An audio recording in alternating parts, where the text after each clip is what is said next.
আমরা যেমন ওখানে প্রসাদ ডিস্ট্রিবিউট করে সব কিছু কমপ্লিট করে তারপরে আমরা বেরিয়েছি যে আমরা আজকে ঘুরতে যাব।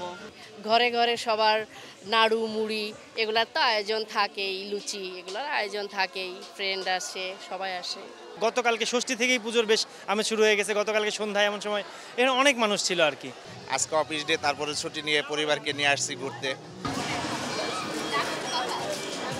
মা এবার গজে আসছেন, ধরণী ভরে যাবে শস্যতে। কেউ যেন অনাহারে কারো যেন দিন না কাটে, মায়ের কাছে আমাদের এই প্রত্যাশা। দেশটা ভালো থাকুক, আমরা সবাই ভালো থাকি। ঘরে ঘরে সবার নাড়ু মুড়ি এগুলার তো আয়োজন থাকেই, লুচি এগুলোর আয়োজন থাকেই, ফ্রেন্ড আসে, সবাই আসে।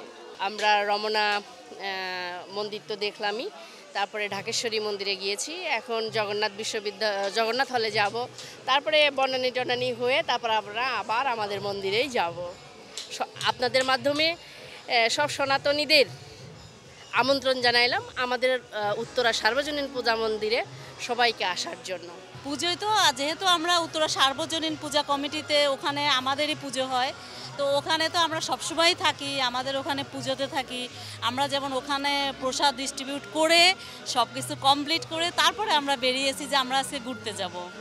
তারপরে তো সন্ধ্যা থেকে আমাদের ওখানে নিজেদের প্রোগ্রামগুলো আছে, ওগুলো তো আমরা এনজয় করব।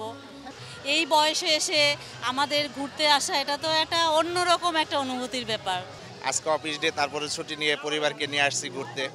পুজো মানে একটা আনন্দ, তো প্রতি বছরের না এবারও হচ্ছে, চলে যাচ্ছে আর কি। পুজো আসলে স্পেশালি প্রথমে তো কেনাকাটা থাকে সবার, পরিবারের সবার জন্য, নিজের জন্যে। কেনাকাটার পরে শুরু হয় পুজো। পুজো শুরু হলে অঞ্জলি দেওয়া, পুজোর প্রার্থনা করা, এবং সকাল থেকে একটা আমেজের মধ্যে থাকতে হয় আর কি। তো সকাল থেকে স্নান করে বের হয়ে রেডি হয়ে মন্দিরে মন্দিরে ঘুরি, প্রতিমা দেখি, প্রসাদ খাওয়া, বাইরে বিভিন্ন জায়গায় ঘোরা, এটাই আর কি।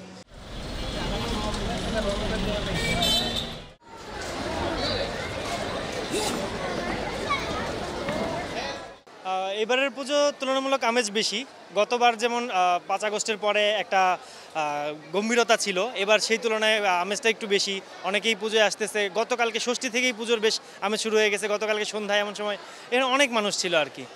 যেমন পূজার বিষয়টা বলতে গেলে দেখা যায় যে কিছু মানুষ শহরে থাকে, যারা আসলে ছুটি কম পাচ্ছে বা যেতে পারতেছে না বাড়িতে, বেশিরভাগই এই দুর্গাপূজার সময় বাড়ি যাওয়ার চেষ্টা করে। আমিও হয়তো আজকে সপ্তমী এখানে ঢাকায় থাকবো, তার পরবর্তী বাড়ি যাব বা অন্য জায়গায় যাব পূজা দেখার জন্য। ঢাকা শহরে পুজোর আমেজটা প্রথম দিকেই বেশি থাকে শেষের থেকে, কারণ এলাকায় সবাই দশমী পর্যন্ত বাড়িতে যেতে চায় আর কি।